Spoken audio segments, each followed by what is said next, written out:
Vamos lá, vamos primeiro explicar o que é o transtorno de Boa. ansiedade, né? Aí já. Pronto, a gente tem a depressão, que é o excesso de passado. É quando você sofre por causa de algo do passado. Traumas, sofreu um trauma e esse trauma de alguma forma te paralisa. Essa é a depressão. Que a gente pode até falar mais. Eu não sei se tem alguma pergunta sobre... Tem. Pronto, então lá na frente eu falo sobre depressão. A ansiedade é o excesso do futuro. É quando você projeta algo no futuro e a tua mente começa a colocar 1000 coisas que vai dar errado. Isso é normal. O transtorno de ansiedade é quando essas 1000 coisas que vai dar errado começa a te paralisar. Tem pessoas que têm doenças psicossomáticas com relação a isso, que é doenças que transfigura no corpo, falta de ar, o coração acelera, Fica tremendo, soa frio, entendeu? Então o transtorno de ansiedade tem esses viés de paralisação e efeitos no corpo. Como eu falei aqui, o nosso cérebro ele é negativo, ele foca no que é negativo. O transtorno de ansiedade é um hipernegativismo do futuro.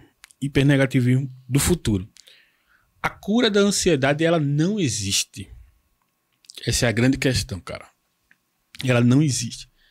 A psicologia, a psiquiatria, a medicina, ela não tem uma cura definitiva. Por quê? Vamos lá. Vamos explicar aqui a questão do nosso cérebro, como funciona. Como eu expliquei, o nosso cérebro tem ruas. Eu explico por ruas.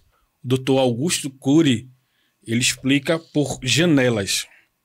Eu vou pegar ruas, que é mais fácil de entender. Vamos supor que a gente tem uma rua aqui, que a gente passa, e nessa rua a gente já foi assaltado ou sofreu um acidente. A gente vai chamar essa rua de Rua Killer. Rua Killer, ok? Nessa outra rua aqui, todas as vezes que a gente passa, a gente desfruta de coisas boas, momentos prazerosos. A gente vai chamar essa rua de Rua Life. A gente tem Rua Killer e Rua Life. A gente tem vários becos entre uma rua e a outra, que pode levar tanto a Killer como a Life. O que é que nos faz ir de uma rua para outra? Esses becos aqui. Aí vamos supor que esses becos aqui é um gesto, alguma coisa que você faz. Vamos supor que eu, Alejandro, minha esposa, tem uma forma de me tocar que me faz lembrar de uma pessoa que me feriu. A forma dela me tocar me faz lembrar de uma pessoa que me feriu. Eu tô aqui caminhando e a forma que ela me tocou é um beco pra Rua Killer. Assim é o nosso cérebro, cara. Quando a gente vai fazer uma experiência para o futuro do cérebro, isso aqui é interessante. O cérebro ele não sabe distinguir o irreal do que é real. Ele não faz essa diferenciação. Então, se eu fizer um exercício contigo agora, fechar os teus olhos e você se imagina aí, no melhor momento da sua vida, conquista que você mais quer, uma premiação por causa do podcast, sendo reconhecido nacionalmente. Se eu pedir para você fazer esse exercício nesse momento e você fizer colocando detalhes, você vai imaginar a roupa que você está, as pessoas que estão com você, quem está lá no auditório. Pronto. Você fez esse exercício, ok? Para o teu cérebro isso foi real. As substâncias químicas que ele liberou é como se você estivesse vivendo esse momento. Ele não distingue o que é irreal do que é real. O transtorno de ansiedade é justamente isso, cara. Porque ele tá indo lá no futuro, tá vendo que vai dar errado e te paralisa agora. Como se estivesse realmente dando errado. Dando errado. E os efeitos psicossomáticos são os mesmos, como se estivesse dando errado. Isso é que é incrível. Se o cara vai correr uma maratona e ele tem transtorno de ansiedade, a perna dele paralisa, cara. Como se ele tivesse fazendo a maratona errada. Ele cai, como se ele tivesse caído na maratona. Então, tudo que dá errado, o cérebro traz para o aqui, agora. Ele puxa lá do futuro e traz para o aqui, agora. Isso é incurável, mas é controlável. Transtorno de ansiedade vamos lá. Tem um livro chamado Poder do Hábito. Sim. Não sei se você já ouviu falar Já. Poder do Hábito. É de um jornalista que vai estudar várias teorias científicas com relação ao hábito. Ele vai para muitos laboratórios, né? Foi detectado que nesse livro ele fala, explica, e isso é cientificamente comprovado, que quando a gente faz um mapa mental, a gente consegue controlar o transtorno de ansiedade. E eu vou explicar o que é mapa mental. A gente consegue controlar o transtorno. É incurável. Mas o controle a gente consegue. O que é mapa mental, Leandro?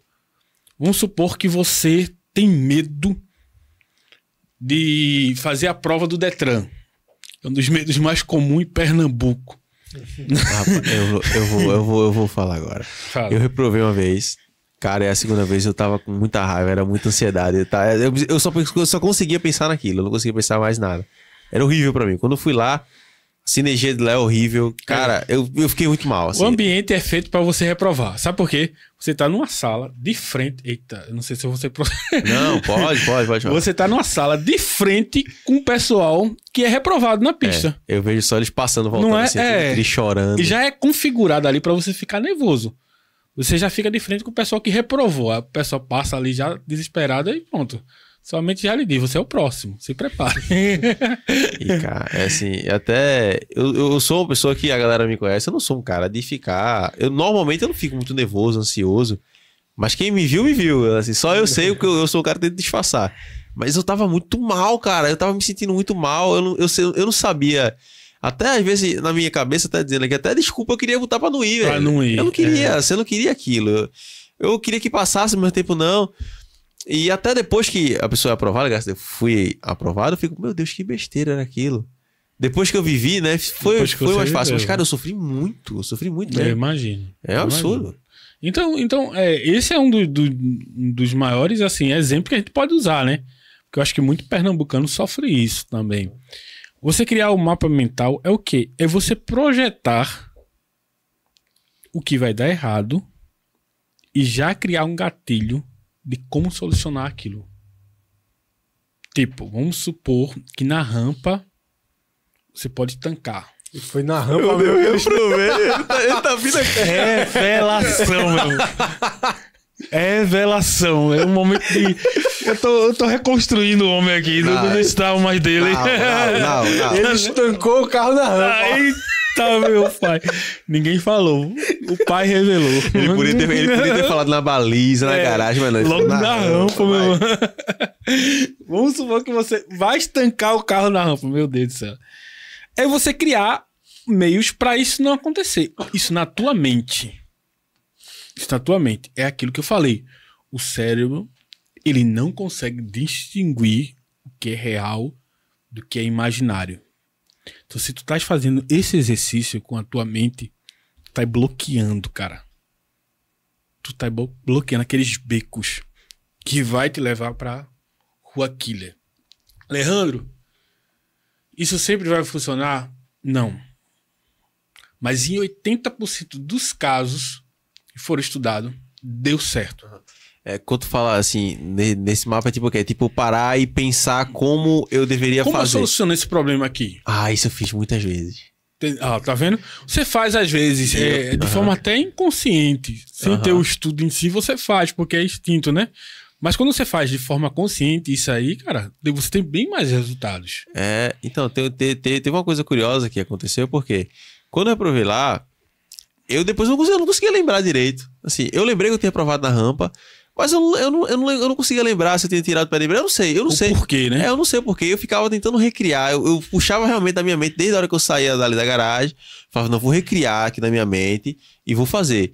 E eu ia fazendo até o momento que eu falei, não, Davidson, tu vai fazer dessa forma. Então eu tentava me treinar na minha cabeça. E graças a Deus, na segunda vez, eu senti uma tranquilidade. É sério, é como se eu tivesse começando a falar, não, eu tô fazendo exatamente como eu fiz na minha mente. Por mais que eu não tivesse praticado, eu sabia como fazer. Eu não sei se isso foi de maneira inconsciente. Eu fiz esse Você fez o mapa mental. Show de bola. Você fez o mapa mental. Obrigado, meu Deus. Deus ajude. E isso é muito poderoso, cara. Isso é muito poderoso, sabe? Tem um exercício que a gente faz também, que é o das 3 graças. É você anotar, de forma manuscrito, 3 coisas positivas que aconteceram na tua vida durante aquele dia. Isso de forma manuscrita. Porque de forma manuscrita, teu cérebro lê de uma forma melhor. Quando você escreve, você tá mexendo com mais neurônios no cérebro, né? Você anota ali. E não precisa ser coisa surpreendente, né? Nasceu minha filha. Ou senão você nunca vai escrever nada. Não é? Você tem que fazer coisas tipo, tive um programa incrível, top, pode escrever esse momento aqui comigo, incrível. Eu escrever, tá muito massa. Tive um programa incrível, você escreve. Por quê? Você tá treinando o seu cérebro a focar no que é positivo, cara. E o cérebro só foca no que é positivo se ele for treinado. Porque se for no piloto automático, é negativo. Negativo. Piloto automático, negativo. As 3 graças. Exercício físico, cara. Ajuda muito quem tá sofrendo de transtorno de ansiedade. Atividade física. Tem uma substância chamada endorfina. Endorfina você não encontra em farmácia. Você só consegue ela de 2 formas. Relação sexual ou atividade física. Nessas 2 formas. Então, endorfina é a substância da alegria.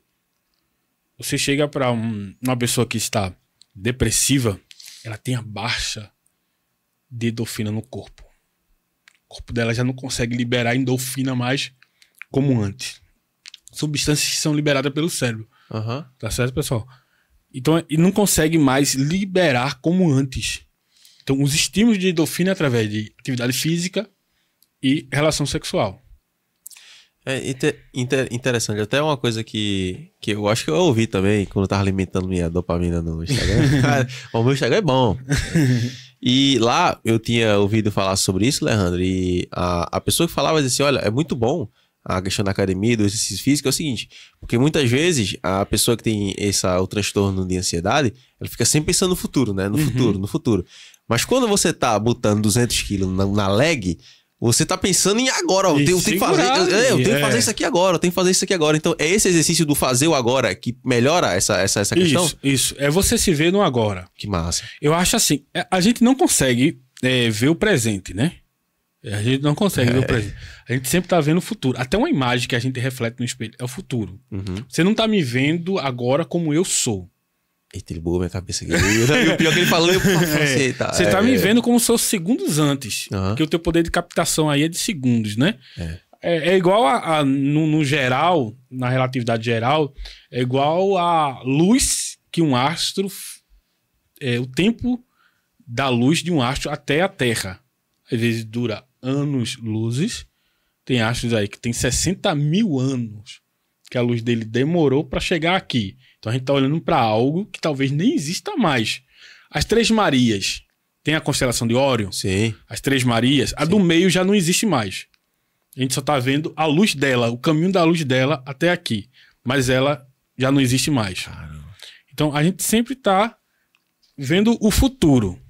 Mas sim, é contextualizar o seu ambiente. É você se ver mais no seu ambiente. Tentar focar mais no seu ambiente. E a atividade física faz exatamente isso, cara. Legal. Faz exatamente isso. É bem isso.